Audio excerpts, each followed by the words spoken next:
pala si Whitey, ang aming malitang aso. Hindi na mamansin.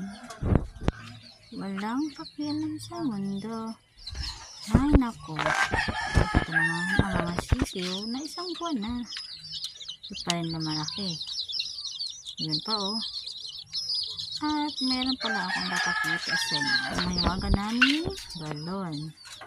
So tanda pa to sa akin. Hindi ko alam kung ilang taon na to. Ano pa to sa akin lola. So meron din kami dito ang puno na papaya. Hinom na siya guys. Ayan guys tsaka yung buko. Kasunta naman tayo dito sa unahan. Ay may mga kasalubong naman tayong mga manok.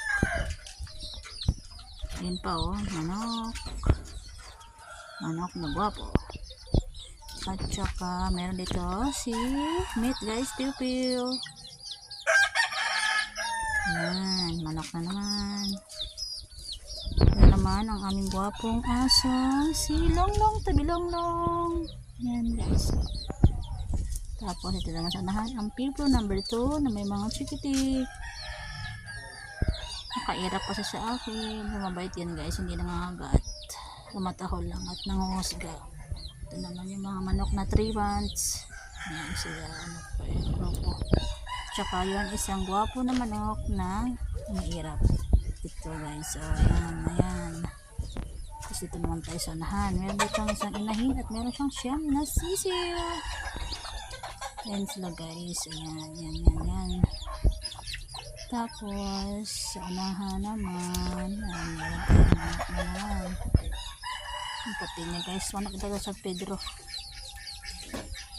Tapos dito naman sa unahan meron tayong makikita magandang bulak santan. Ito manok na naman at meron dito yung dalawang nag-date. Ayun sila guys, so puro po sila bakla. Sila laki sila. Ito na naman tayo sa ito naman sa manok. Ayan, kaya sa manok guys, ito po ang aming punuan ng santol. Wala pang bunga. Ito dito naman tayo sa mga maraming pato. Ayan sila guys. Isang tawag lang dyan at pupunta na sila agad. Yan.